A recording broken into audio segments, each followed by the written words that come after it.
Hello and welcome to the Moving Past You radio show. I am your host, Juanita Gaynor, and I want to welcome you to this evening's show. This evening, we are going to talk about moving past resistance and into your purpose. But before we get deeper into the topic, let us open with a word of prayer. Lord, thank you for helping us find clarity about our purpose. Help us remember that we ultimately can find satisfying purpose when we seek after you.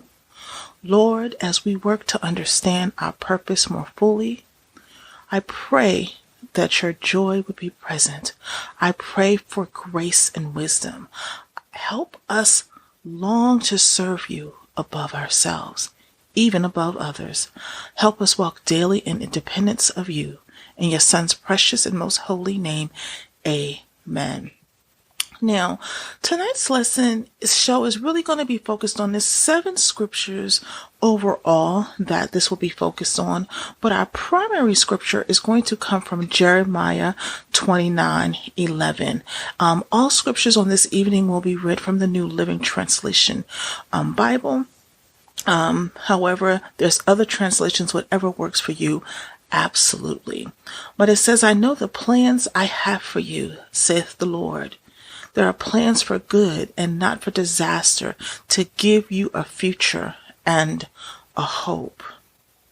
Also, I want us to focus on Philippians 2:13. For God is working in you, giving you the desire and the power to do what pleases him.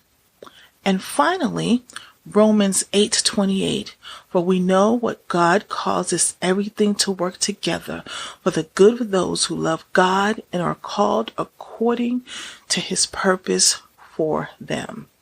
And we're going to just add one more. Again, I said there were 7 scriptures, but this is John 10:10. The thief's purpose is to steal and kill and destroy. My purpose is to give them a rich and satisfying life. So when we think about resistance, many people have different definitions, what they think about it, but really resistance is self-doubt, overthinking, not knowing where to start, questioning your purpose, fear, feeling overwhelmed by responsibilities and time. See, the resistance is the voice inside that says, well, that will never work, or that's just stupid, or it's the friend or family member who literally says it to you. Resistance is the fear of failure, of falling on your face, of being told no, of feeling stupid. So while you're listening on this evening, I want you to think about these things. What is your relationship with resistance? How do you overcome resistance to stay true to yourself? Have you identified where the resistance is coming from? Have you learned to reject the resistance and focus on creating? And I think that's always key, because sometimes we don't understand what the root cause of something is, and we don't know how to fully deal with it. We just think we're just going through the motions, but sometimes we have to understand what that root is. Now, I want you to think about those questions during tonight's show, and we're definitely going to revisit them closer to the end of the show. Now, one of the greatest struggles we all face, the struggle of just being human, is moving out of a fear-driven, ego-based existence and into the fulfillment of the present. See, we struggle to get out of our heads and into our hearts, and when we do, even for a brief moment, comes the joy that is present. While our spiritual practices like meditation are really key to living in the moment, so is a daily intention of purpose. Purpose is that thing that keeps us motivated, inspired, less checked out and more tuned in. Purpose breathes life into what can often feel like a lifeless existence. When we are clear about what our purpose is in this moment, in this day, in this life, and on this planet, the anxiety lessens. The fear, subsides, but we resist it. We hide from it. We shun it. And when, we do it all over again tomorrow, the next day, and the following day. See, my MO, I'm always about being transparent. My MO is I know what God has called me to be. I know what He's wanted for me. But I shy away. I just is like, you know what? I don't want to do that. Or what is someone else going to think? Is someone else going to think about my past and be like, well, why is she able to do that? Because of where she come from and what she's gone through. Why is she even qualified to do it? So if you're thinking of those things and we find a way to hide from them, because I did for a very, very long time until God was like, you have to come out of this selfish mode and really, really focus on what I have for you. So many people need for you to walk in your purpose. I need you to get it together. So if you are the type that resist it and hide from it, we have to make a decision to stop doing that. If it looks like you, make the decision to change. If it's you, set an intention of purpose. So we have to be intentional about walking in purpose. Now, when we think about purpose, why now? Every human being needs purpose. It's a sense of unique contribution and meaning. And not only that, God has given us and birthed a purpose in all of us. We're not just here to just sit idly by and not do anything and not be fulfilled and to contribute to the world at hand. That is not what God's intention is for us. Since the beginning of time to this very moment, we've always been seeking it. But the thing is that we have to be, in tune with what God wants for us so that we can fully see it. See, consciously and unconsciously, we long for meaning, the need to make a difference and to leave a legacy when we move from this existence. We want to know what we do for others matter, and we want it to fill our souls. There are moments in history where that need gets elevated. We are currently in one of those moments, as is usually during times of fear and uncertainty, that this need within us is heightened. And it's always during a time where it looks like there's going to be turmoil, trials, tribulations. It's like we become heightened as to what God is trying to do and what He wants to do. And we really begin to tune into and dial into God talking to us. We find what we need to connect and find purpose at a deeper level as we look inward to make sense of the chaos around us. And some of those times, that is when you realize the reason for your being, when you really realize what God has for you and how He's pushing you forward and how He's purposed you and how He has set you up for that moment and that time. As we begin to take more actions and we realize our reason for being or our purpose, we take intentional actions towards it daily. And as we do that, we begin to unlock that deeper sense of personal happiness and consciousness. So sometimes God allows things to happen within your life, within your community, within the world to get your attention. Everybody says, well, why is everything the way it is? What is going on? Why can't we do certain things? God needs to get your attention. So therefore, He's going to do what He needs to do to get your attention sometimes. And sometimes it's not pleasant. and it's not roses and all nice and everything. Sometimes he's got to let things allow and happen and transpire for you to pay attention about who he is and for you to recognize who you are and whose you are. So yes, it is always in those moments of trial and tribulations and chaos where we dial in to our relationship with God and we begin to sit still and we begin to listen in regards to what it is he is requiring of us. And as you're saying, I get it. I get why now, the purpose, but why does it matter? Why does it matter? Now, in essence, if it's not immediately obvious, your why matters because you matter. It matters because you do. I've said before, when God created us in his image, we have a purpose. We were wanted. We were needed. We were loved. We was not placed on this earth haphazardly just to sit around. We matter. See, we have to begin to move beyond the functional existence into fulfilling, both spiritually and emotionally. That fulfilling of it. We bring greater joy to those around us. In fact, you may not identify that your current unhappiness or lack of fulfillment and satisfaction in your life is due to your lack of purpose.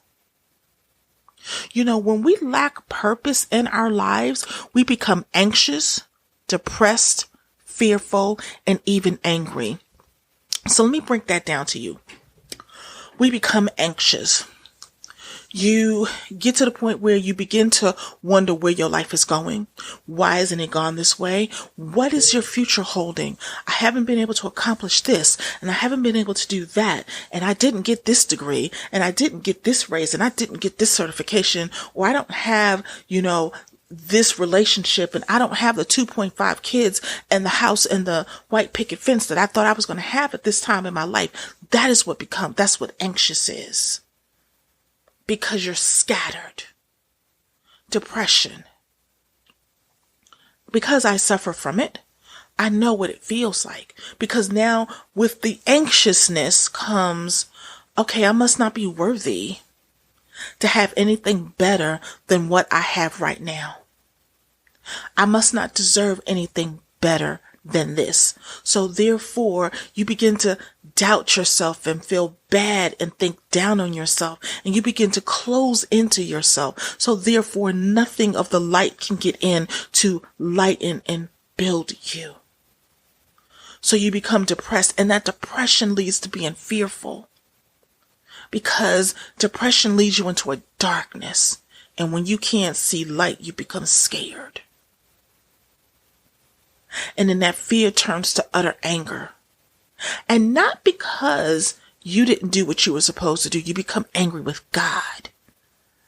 You think it's his fault. You become angry with him because you don't understand how he's allowed these things to happen. Sometimes we have to hit a rock bottom before we can re-see the light and understand that he had our purpose in front of our eyes all along. But he's given us choice and he's given us free will. And we don't always follow the path. We don't always do that. We tend to do what we want when we want. But see, we can no longer blame God when we are out of order. And you know what? You can't even always blame the devil. You can't always blame Satan. We put a lot on Satan that he has nothing to do with. A lot of the things sometimes that we go through are consequences of actions that we've done prior to. A lot of the things we're going through we are reaping the consequences of what we sowed before. So it always comes back. And then when we go through that, it's like, oh my goodness, God doesn't want me. Yeah, I don't know what I've done. He's punishing me, or Satan's always messing with me. Half the time, Satan's not worried about you. We put him in too many things, and we water down the real, water him down to the point where no one really believes that he is a viable threat. And he's accomplishing the job he wants to do. But trust, when you really begin walking the way God wants you to walk and doing what he wants you to do, oh, you'll know when Satan's coming for you, because now you become a threat. You've become a full-fledged threat, because now you're no longer just sitting by doing nothing. You're no longer just allowing life to pass you by. You're building your relationship. You're doing the things that you need to do to walk in your purpose. So trust me, there's going to be plenty of time for him to come get you. And see, sometimes we get anxious about what our purpose is because we feel that we have to save the world. And it doesn't need to be that. If you're in a place where you don't know what your purpose is, spend more time listening to God. Get quiet. Sit and meditate often. Journal. Read your word. Journal some more. Pray. Listen to what God is telling you. Write it down. You have to. The answer is definitely within. But then you have built that relationship with Christ, and he can now, download what he wants you to know. Because see, you have to have that quiet time with him. Uninterrupted, nothing else but you and him having a conversation heart to heart, speaking what your desires are, asking those questions, and then sitting still and allowing him to pour into you.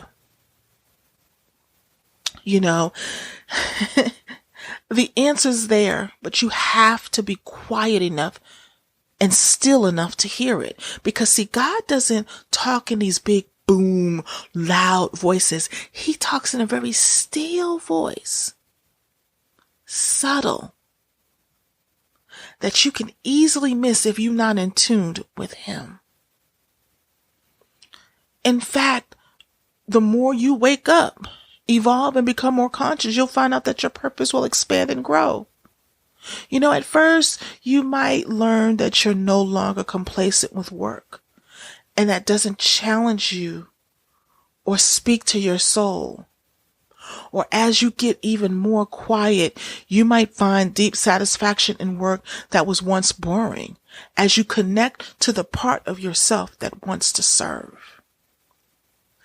9 times out of 10, 99.9999% of the time, and I'm speaking from my personal experience on this one, when you really keep still and allow God to talk to you and to move you, you will get such clarity on where you're supposed to be and what you're supposed to do. That what he begins to do is he'll make it uncomfortable for the position in which you've become comfortable and complacent in. He'll begin to edge you out and push you out because he needs you to operate at a different level. And you can't operate at that level being where you originally are. So he's going to push and poke, and he's going to make things, sometimes he's got to come in between you and what you hold on to so dear, so that he can get you to the next level. As you dare to believe that you have a unique purpose, and that purpose is inherently good, even if it's not to save the world, because everyone's purpose is not to completely save the world. But once you allow God to reveal that purpose and allow him to prepare you to walk in it and move in it, your life will be deeper fulfilled. When you realize your purpose, it's when you'll start to flourish is when you'll see doors opening, blessings coming down, continued and better clarity. You'll have a greater, sense of fulfillment in your life. But see, this is what we got to understand. Sometimes while we can't understand, where our purpose is, it is dealing with resistance, and you're like, well, how does resistance, do anything? See, resistance, this is how it'll show up. The moment you begin to take any tangible, substantial, productive steps towards living in your purpose, resistance is going to come up and show up. Be like, ta-da, I'm here. How you like me now? That's guaranteed. For many of us and many of you that's listening, it will do more than just make an appearance. It's going to try to dominate. It's going to try to take over. It's going to try to shut you down completely. Like, you'll be able to easily recognize it because it only knows one language: fear. In these moments, it's important that you remember that it's not you. It is not your truth. Identifying it takes away its power and gives you the ability to confront it head on. So when it rears its ugly head, when it shows whatever, you don't give it power. You don't give it acknowledgement. You cast it away like you're supposed to cast it away and keep pushing forward the way you need to do. And I think let's talk about some likely ways it's going to show up. It'll lie to you and deceive you. That is the number one. For example, you'll hear something like, well, it's already been done. Why are you trying to reinvent the wheel? Or it's not worthy. Your purpose isn't worthy enough. Resistance will try to put you down and devalue you. Basically will say to you, you don't have what it takes. Number 3, it will procrastinate, finding more important things to do. Now, I'll be honest, that is where it used to get me. God would have me going through and preparing for other things. And then, work would go crazy. Then family life would go crazy. Then you're trying to balance and you're trying to get all these other things. And the thing that God has told you to do is still sitting there. Because resistance showed up. Another way it shows up, and if you're a television watcher or food or other things, you'll begin to binge. Say for instance, for an example, if you've been purposing, God has led you to set up a fitness, program or anything like that, all of a sudden you'll want to, indulge in all the foods that are not good, and then you'll binge, and then all of a sudden you're like, wait a minute, I'm not even looking good enough to do this, or I'm not in the best shape. And then it's like, oh, I have to get now back in shape before I can move forward and do what God wants me to do. It will make you pessimistic. It'll make you jealous, envious of those living a purpose that you perceive is similar to yours. It'll make you think irrationally, like, oh my God, there's not enough time. How can I do this? It will use fear to threaten, intimidate, and to throw you off course often. Because that's what resistance, it is the classic playbook of the enemy. Classic playbook of the enemy.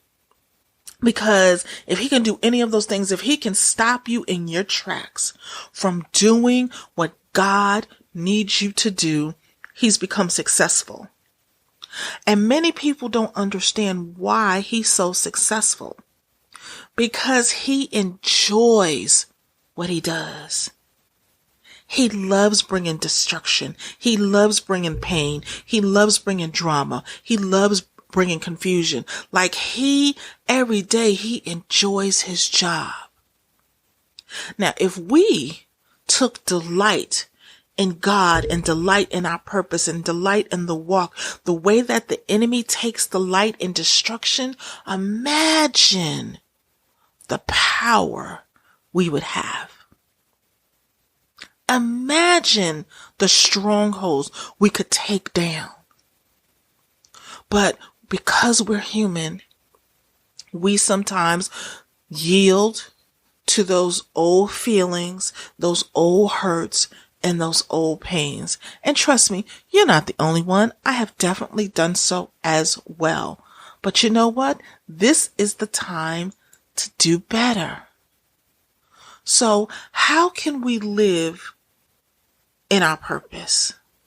Now that it's been identified, now that you begun to take the steps and you now are recognizing how the resistance is coming forward, how the enemy is trying to play, what are the strategies? What do you need to do to begin to fully live in purpose? See, once you move into a daily intention of living in your purpose, yes, your life will be filled with a deeper meaning.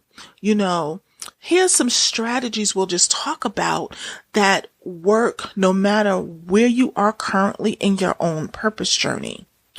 One, I want you to make a decision to live your purpose.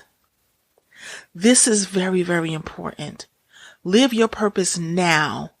Not 5 minutes from now, not 10 minutes from now, not tomorrow, not next week, not next month. Right now. No matter where you believe you are in discovering, actualizing, or living your purpose, make a decision right now to live it. Make the decision now in this moment. Shift your thinking that purpose is a destination to be reached. See, purpose is a journey. Just like your life is a journey, your purpose is a journey. So if you haven't gotten fully what you realize what it is, you have to begin to take the steps.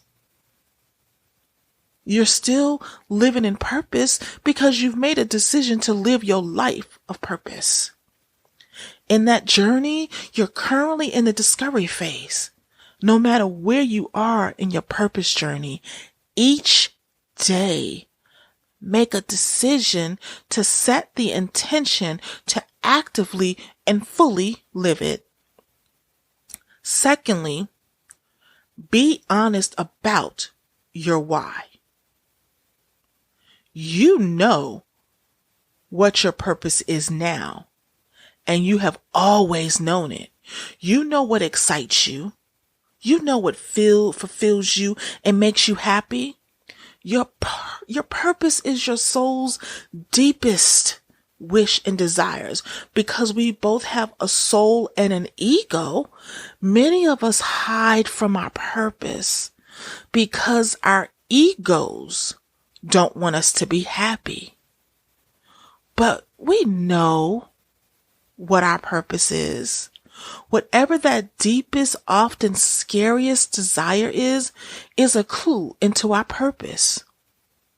Decide to walk directly through the fear and make a bold decision to be honest about what it is, no matter what you think others think about it.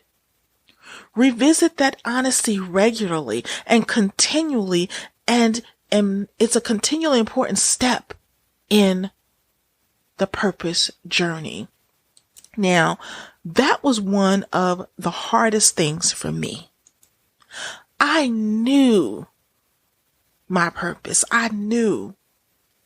And when I backed up off of it, it wasn't because I was trying to do this big hide and whatever. It was because I didn't want to end up like the negative side of my mother.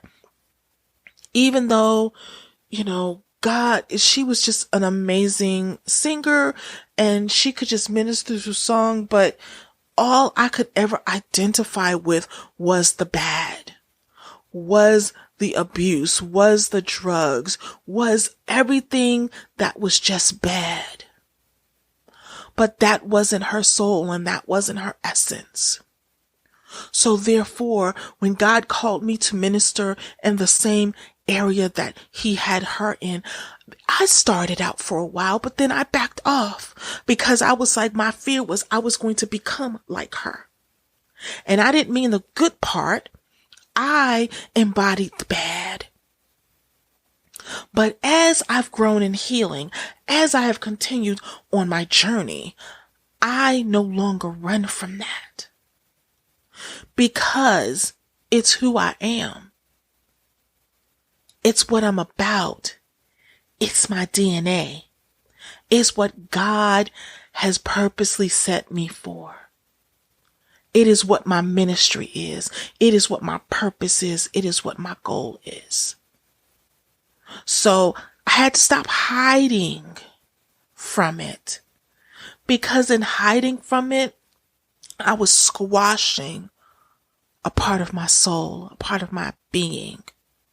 And it didn't matter what I tried to do to fill the hole that me not walking in that purpose left. Nothing could satisfy that hole until I fully surrendered and gave it to God and allowed him to do only what he can do. Number 3, let yourself be guided. Each day invite, and guidance, and then allow yourself to be guided. Now, if this is a new concept for you, you have to start by making the decision to trust and believe that you are being guided. I promise you. Trust me. I promise you, you are. Ask for guidance in the forms of signs that you can understand. They may be a form of a gut feeling or intuition about a particular course of action. Your guidance may show up in something that you read or that you put in front of you, or even advice that's freely given. When you open yourself up to receiving answers and directions, it always comes. Always. But that means we have to be open to allowing God to show up.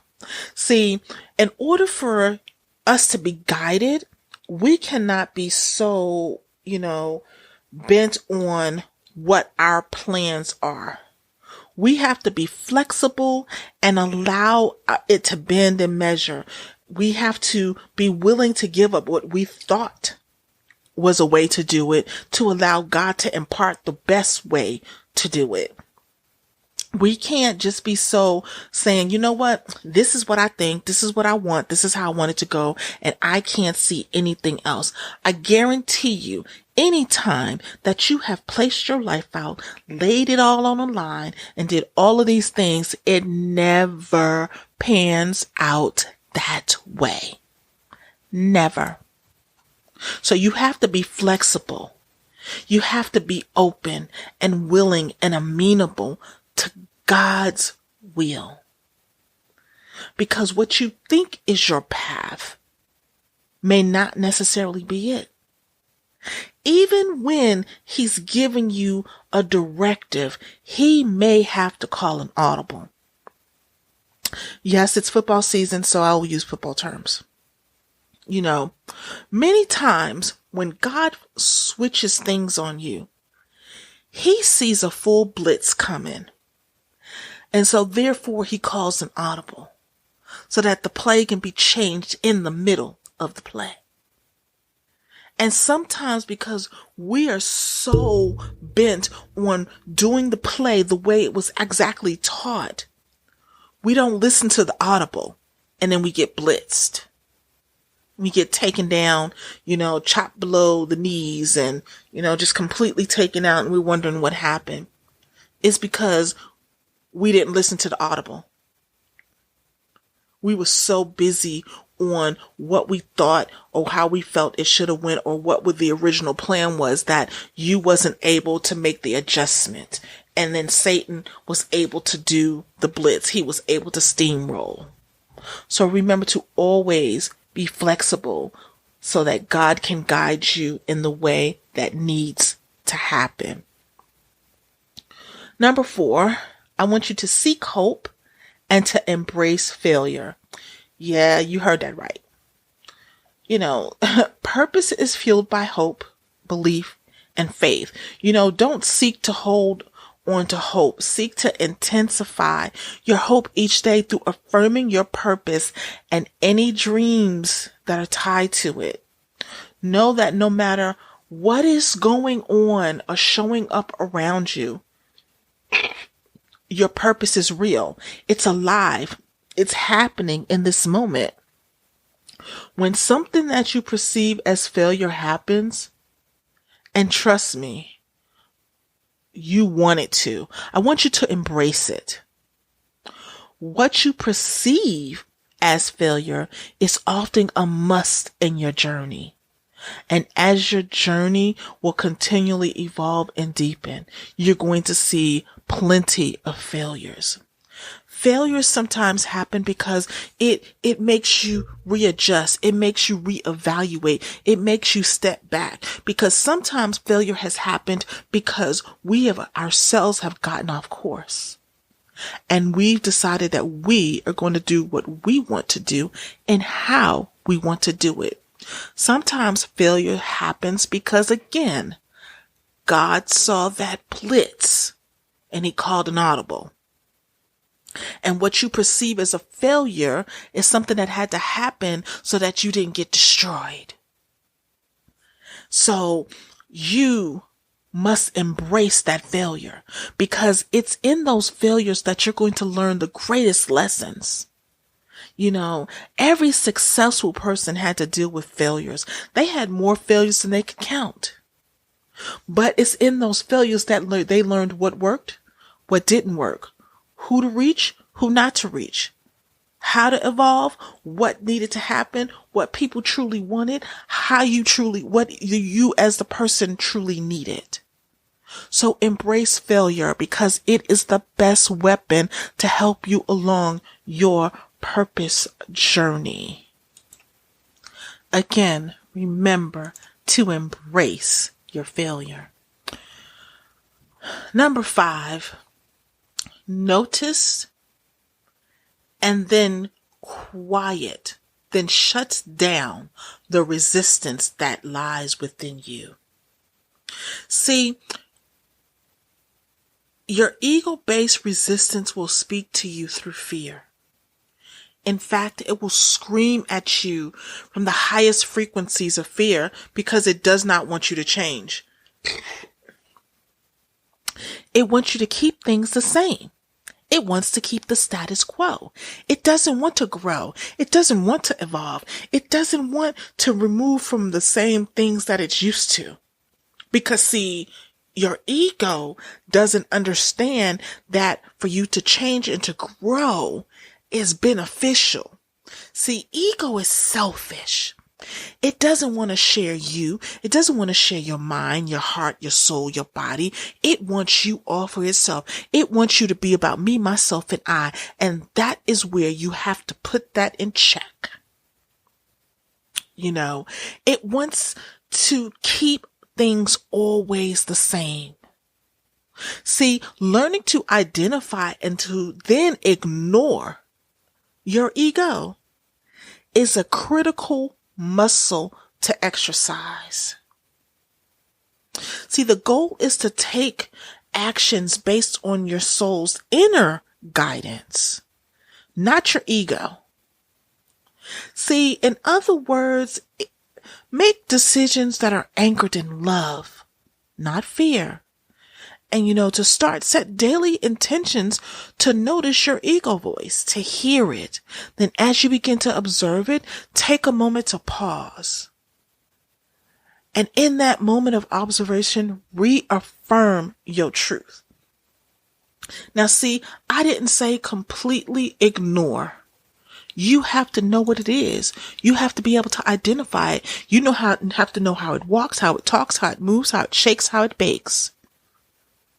You can't do anything until you know those things. So and it's just like another thing of when you need to have a strong relationship with Christ. Like when you have to have your own quiet time with him so you can listen to when he's talking to you. Same thing. You have to be still enough to know how you work, how you function, what triggers you, what don't triggers you, what happens when certain situations, certain people. So sometimes it may be people that trigger things. And you're trying to figure out maybe it's this and that. No, it could be just people. It really could be. But are you taking the time to pay attention to see what that stuff is about? Number 6, make your purpose the present moment. Basically, you really need to get into meditation and quiet time and journaling and reading your word. Approach each day as it truly is. It's a new day. Today has never happened before, and we have no idea what's to be. Every day is a fresh start and tend to be a new day, a new beginning. Every moment of every day is new. Like what happened yesterday? What happened 5 minutes ago? What happened 3 weeks ago? What happened 2 years ago? Good or bad has no implication on your purpose journey today. Make absolute purpose to live in the moment. If you don't already meditate, you need to start. If you're currently meditating, increase it. Practicing meditation and doing meditation, it anchors you to the present moment. It helps you to build clarity. Because I know just even at the corporate sponsor for me, when I have days where it is just going crazy, there's so much going on. You never know when you're going to come up from one end to the other. Sometimes I have to go into the wellness room and have a 15-minute meditation where I have to center myself and then allow God to pour into me. I have to get rid of all of that craziness, the negative things, what's going on around me, what my mind is saying that I can and can't do. Why is it stress? Being angry at this person. I have to get rid of all of that and allow God to download into me. And you may say, well, why can't he download? Now he knows I need help. Yes, he does, but he won't compete with that craziness. He will not. So you have to put yourself in a position so that he can pour into you, so that you can then be fully in tune at that present moment, and then you can allow him to guide you in what you need to do. We have to approach each day from the present state of being. It is absolutely critical in order to live in your purpose. We can't just be all willy-nilly and thinking that we could just do what we want, when we want, and how we want to. The world will allow us to believe that, but that is not the reality of the situation in which God has purposed in us. So we talked about some points and some tips and how to fully live and walk in your purpose. But what we're going to talk about next is how can we fight resistance every single day, because it happens. But how can we fight it and how can we beat it every single day? One, again, like I said earlier, you have to become aware of it. See, the problem usually is that we don't think about resistance. We don't understand it or even realize it's there most of the time. We just think, oh, I better straighten out my desk, or oh, I better get my to-do list in order, or oh, we get distracted by something on the web, or we feel that we have to check our email, or we're just going to watch that one TV show, or any of the limited amount of distractions. You got to combat it by realizing that you're facing resistance. Once you become aware of it, you can fight it. You can beat it. It can be difficult to become more aware, but the key is to focus on it for a couple of days. Print out the words defeat resistance and put it somewhere that's visible to you. It will help to remind you to be aware of resistance. Every time you do something that isn't the most important thing that could be doing right now and you could be doing, be aware of what you're doing. Become a pro at it. Combating resistance by turning pro. The professional, unlike the amateur, comes to work ready to work. He's doing it for a living and loves what he does, just like the enemy loves to create drama. And he knows that as long as he shows up and starts working, the rest will come. Approach your day, your projects, your purpose like a pro, and you'll get work done. So what I do, and this is something that I do daily, I come and said, I am going to do A, B, C, X, Y, Z, and I just do it. I stop, cause I started to notice like when, there was resistance about me doing this and that, I'll do 50 gazillion million other things. And then it's like, I will eventually get to what I need to do. And then it's just like, then there's not enough time. And now you're running and trying to get it done. Number 3, be very clear and focused. Before you start anything, before you start your day, you want to be clear about what you want to accomplish.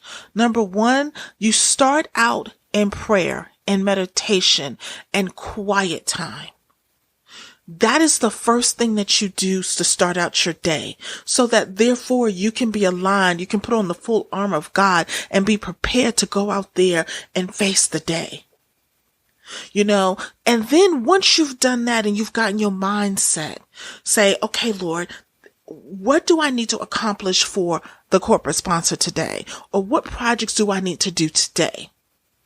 You're not going to be able to do 15 major projects that day, but you can finish one project or at least move it along to a certain point. Once you've had your quiet time with God, set 3 to 4 important tasks that are the most important tasks you want to accomplish on that particular day. And once you have defined them, you focus on them with the exclusion of everything else.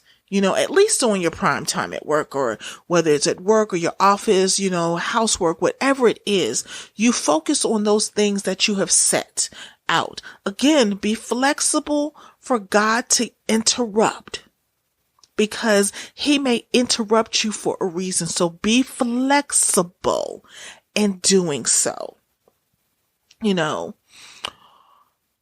Do them first. Focus, finish, and move on to other things that may not be as much of important, but still needs to be very important part of your day to get complete. Now, if you find yourself being lured to do something that's not on the short list, bring yourself back to focus. Bring it back. And I think the next one, number 4, clear away distractions. So, this is what you do. What I usually do at work is I won't log into anything. I won't check email. I won't check nothing until I've said I'm going to accomplish these ABC, D by such and such a time at this point and whatever. And that is what I do. I don't do anything outside of that. I keep pushing.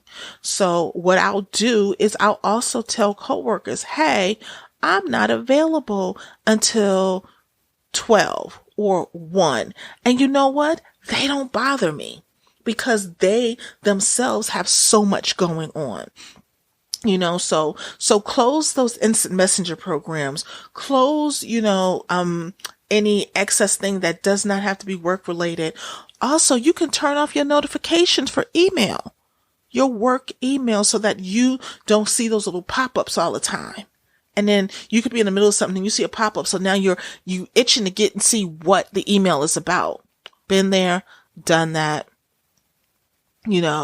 Clear your desk of everything that is not going to be used for your process, your project, whatever work you're doing on. You can do headphones. I listen to music all the time. Whatever kind of music that you like that's going to move you along, definitely do it. Sometimes I'll put headphones on because I may not necessarily can go into the wellness room or do whatever to meditate. So I'll put on, a good instrumental or a good old fashioned gospel album and I'll listen to it. And that's my meditation at my desk because I can't necessarily get away because I need to do something. So therefore, make sure that you just clear the distractions, and not just at work, even at home, having a quiet space to sit and have a conversation with God, having a quiet space to sit and do your Bible study and write in your journal. That is very important to have. You must have those things.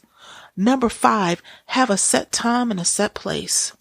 And that is for anything and everything that you do. Make your first important task a daily appointment.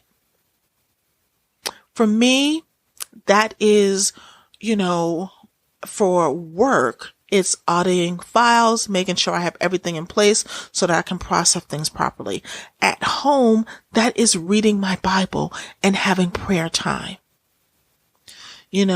Everyone has a different time and set thing that's a priority, but set a start time and possibly an end time, and you'll have to see what works for you. But the important thing is to set a starting time, and when that time comes, you have to start. No exceptions. Now again, I may say no exceptions, but you still have to be flexible for God. Because you may have set a start time for something and he may have you doing something. And what you gonna do? You gonna sit up there and tell God, oh, I set a start time for this, so I can't do what you need me to do. I need to go start what I said I was going to start doing. No. Always be flexible to what God needs and what God wants and how he wants it. Trust me. He'll take care of the rest. Number 6, know your motivation. Why are you doing what you do? Why is it important? What is it working towards? How important is the end goal to you? Why is it important? You need to know these things to build up your motivation to overcome resistance. So when I think of my morning, quiet time, which I have been lacking the last few days because I have been, but why I'm doing it is so that I can build my relationship with Christ and become closer to him. It's a task. The task is important because if I don't, he cannot pour into me and feed into me. And therefore I am left stagnant and searching for something that I can't feel myself. It's working towards me growing and being able to fully execute the purpose in which God has given me. It's important, It's an important end goal. My end goal is that I can have eternal life and rest with the Father when this is all done. Why it's important? Because others are depending on me and my testimony and for me to walk and live in the purpose in which God has given me. You see, those questions, knowing the motivation, that should be for anything that you do in life. When you look at something at work and you're looking at it, be like, why am I doing this? Is this important? What is it working towards? How is it important? The end goal is to me. And is it important? You ask yourself those questions, you'll find that you may be having a lot of busy work and that you can avoid it. And then finally, how you can get resistance in its place, just start. In the end, all the tips in the world, anything that I say, anything others can say, it's not going to make a difference. It's just simple. Just sit down, kneel down, and start. Feel resistance to doing that? There's no way to overcome it than to just start. Reading more about resistance won't help. Reading more about your purpose won't help. You just have to start. Because when you start, when you begin to do what God needs you to do, He is going to make ways for you to do it. He doesn't call you and not equip you. But you have to be open and willing for Him to do it. You have to be willing to put in the work just like anything else. Just like we go for that corporate raise and we do all this extra work and we're trying to show our corporate boss that we are worthy of being a part of the executive team. We should be doing the same thing for Christ. We should be showing Him that we're worthy. We're here. We want to put in the same amount of work so that you can take us to the next level. So that is what we have to do. We have to just start. We have to do it. Only doing actually help. Working on to-do lists, creating to-do lists, none of that's going to help. The only way to do something is to just start. As I asked earlier in the broadcast, what is your relationship with resistance? How do you overcome resistance to stay true to yourself? Have you identified where the resistance is coming from?